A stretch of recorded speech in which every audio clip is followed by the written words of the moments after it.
Sir, ಇವತ್ತು ಪ್ರತಿಭಟನೆ ಮಾಡ್ತಾ ಇರುವಂಥದ್ದು ರಾಹುಲ್ ಗಾಂಧಿ ಅವರ ನೇತೃತ್ವ. ಸನ್ಮಾನ್ಯ ರಾಹುಲ್ ಗಾಂಧಿಯವರ ನೇತೃತ್ವದಲ್ಲಿ ಎಲ್ಲ ವಿರೋಧ ಪಕ್ಷದ ಸಮೂಹ ಒಟ್ಟಿಗೆ ಇಂಡಿಯಾ ಇವತ್ತು ಒಂದು ಪ್ರತಿಭಟನೆ ಮಾಡ್ತಾ ಇದ್ದಾರೆ. ಈ ರಾಷ್ಟ್ರದ ಯುವ ಪೀಳಿಗೆಗೆ ಇವತ್ತು ಒಂದು ಕಪ್ಪು ದಿನ. ನಿನ್ನೆ ಆದಂಥ ಘಟನೆ, ಅವರ ಮೇಲೆ ನಡೆದಂಥ ಒಂದು ಶೆಲ್ ದಾಳಿ ಮಾಡಿ ಸಾಕಷ್ಟು ಜನಕ್ಕೆ ಅನಾನುಕೂಲ ಆಗಿದೆ. ಈ ದೇಶದಲ್ಲಿ ಪ್ರಜಾಪ್ರಭುತ್ವ ಇಲ್ಲ, ಸಂವಿಧಾನ ಇಲ್ಲ. ಈ ದೇಶದ ಪ್ರಧಾನಮಂತ್ರಿಗಳು ಈ ತಕ್ಷಣ ಪ್ರಧಾನವ್ರದ್ದು ರಾಜೀನಾಮೆಯನ್ನು ಪಡಿಬೇಕು.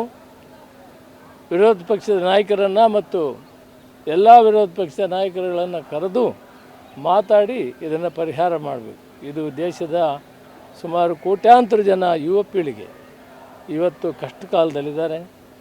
ನೀಟ್ ಎಕ್ಸಾಮ್ದು ಇತಿಹಾಸದಲ್ಲಿ ಭಾರತ ಖಂಡದಲ್ಲಿ ಯಾವತ್ತೂ ಆಗದಂಥ ಅನಾಹುತ ಆಗಿದೆ. ಆಶ್ಚರ್ಯವಾಗಿದೆ. ಮಕ್ಕಳ ಭವಿಷ್ಯ ಹಾಳಾಗ್ತಾ ಇದೆ. ಅದಕ್ಕಾಗಿ ಇವತ್ತು ಲಕ್ಷಾಂತರ ಜನ ಮಕ್ಕಳು ಬೀದಿಗಿಳಿದು ಹೋರಾಟ ಮಾಡ್ತಾ ಇದ್ದಾರೆ.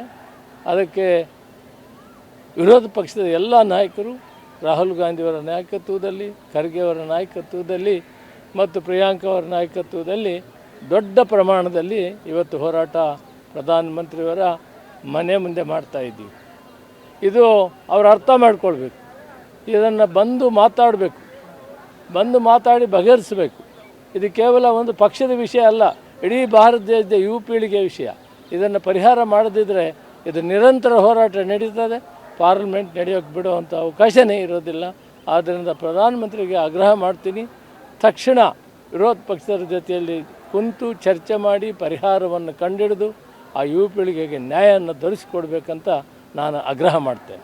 ಸರ್, ಇವತ್ತು ಪ್ರತಿಭಟನೆ ಮಾಡ್ತಾ ಇರುವಂಥದ್ದು ರಾಹುಲ್ ಗಾಂಧಿ ಅವರ ನೇತೃತ್ವ. ಸನ್ಮಾನ್ಯ ರಾಹುಲ್ ಗಾಂಧಿಯವರ ನೇತೃತ್ವದಲ್ಲಿ ಎಲ್ಲ ವಿರೋಧ ಪಕ್ಷದ ಸಮೂಹ ಒಟ್ಟಿಗೆ ಇಂಡಿಯಾ ಇವತ್ತು ಒಂದು ಪ್ರತಿಭಟನೆ ಮಾಡ್ತಾ ಇದ್ದಾರೆ. ಈ ರಾಷ್ಟ್ರದ ಯುವ ಪೀಳಿಗೆಗೆ ಇವತ್ತು ಒಂದು ಕಪ್ಪು ದಿನ. ನಿನ್ನೆ ಆದಂಥ ಘಟನೆ, ಅವರ ಮೇಲೆ ನಡೆದಂಥ ಒಂದು ಶೆಲ್ ದಾಳಿ ಮಾಡಿ ಸಾಕಷ್ಟು ಜನಕ್ಕೆ ಅನಾನುಕೂಲ ಆಗಿದೆ. ಈ ದೇಶದಲ್ಲಿ ಪ್ರಜಾಪ್ರಭುತ್ವ ಇಲ್ಲ, ಸಂವಿಧಾನ ಇಲ್ಲ. ಈ ದೇಶದ ಪ್ರಧಾನಮಂತ್ರಿಗಳು ಈ ತಕ್ಷಣ ಪ್ರಧಾನವ್ರದ್ದು ರಾಜೀನಾಮೆಯನ್ನು ಪಡಿಬೇಕು. ವಿರೋಧ ಪಕ್ಷದ ನಾಯಕರನ್ನು ಮತ್ತು ಎಲ್ಲ ವಿರೋಧ ಪಕ್ಷದ ನಾಯಕರುಗಳನ್ನು ಕರೆದು ಮಾತಾಡಿ ಇದನ್ನು ಪರಿಹಾರ ಮಾಡಬೇಕು. ಇದು ದೇಶದ ಸುಮಾರು ಕೋಟ್ಯಾಂತರ ಜನ ಯುವ ಪೀಳಿಗೆ ಇವತ್ತು ಕಷ್ಟ ಕಾಲದಲ್ಲಿದ್ದಾರೆ. ನೀಟ್ ಎಕ್ಸಾಮ್ದು ಇತಿಹಾಸದಲ್ಲಿ ಭಾರತ ಖಂಡದಲ್ಲಿ ಯಾವತ್ತೂ ಆಗದಂಥ ಅನಾಹುತ ಆಗಿದೆ. ಆಶ್ಚರ್ಯವಾಗಿದೆ.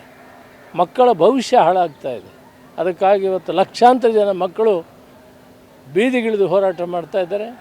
ಅದಕ್ಕೆ ವಿರೋಧ ಪಕ್ಷದ ಎಲ್ಲ ನಾಯಕರು ರಾಹುಲ್ ಗಾಂಧಿಯವರ ನಾಯಕತ್ವದಲ್ಲಿ, ಖರ್ಗೆ ಅವರ ನಾಯಕತ್ವದಲ್ಲಿ ಮತ್ತು ಪ್ರಿಯಾಂಕಾ ಅವರ ನಾಯಕತ್ವದಲ್ಲಿ ದೊಡ್ಡ ಪ್ರಮಾಣದಲ್ಲಿ ಇವತ್ತು ಹೋರಾಟ ಪ್ರಧಾನಮಂತ್ರಿಯವರ ಮನೆ ಮುಂದೆ ಮಾಡ್ತಾ ಇದ್ದೀವಿ. ಇದು ಅವರು ಅರ್ಥ ಮಾಡ್ಕೊಳ್ಬೇಕು. ಇದನ್ನು ಬಂದು ಮಾತಾಡಬೇಕು, ಬಂದು ಮಾತಾಡಿ ಬಗೆಹರಿಸಬೇಕು. ಇದು ಕೇವಲ ಒಂದು ಪಕ್ಷದ ವಿಷಯ ಅಲ್ಲ, ಇಡೀ ಭಾರತ ದೇಶದ ಯುವ ಪೀಳಿಗೆ ವಿಷಯ. ಇದನ್ನು ಪರಿಹಾರ ಮಾಡದಿದ್ದರೆ ಇದು ನಿರಂತರ ಹೋರಾಟ ನಡೀತದೆ.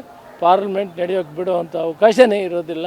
ಆದ್ದರಿಂದ ಪ್ರಧಾನಮಂತ್ರಿಗೆ ಆಗ್ರಹ ಮಾಡ್ತೀನಿ, ತಕ್ಷಣ ವಿರೋಧ ಪಕ್ಷದ ಜೊತೆಯಲ್ಲಿ ಕುಂತು ಚರ್ಚೆ ಮಾಡಿ ಪರಿಹಾರವನ್ನು ಕಂಡುಹಿಡಿದು ಆ ಯುವ ಪೀಳಿಗೆಗೆ ನ್ಯಾಯವನ್ನು ದೊರಕಿಸಿಕೊಡ್ಬೇಕಂತ ನಾನು ಆಗ್ರಹ ಮಾಡ್ತೇನೆ.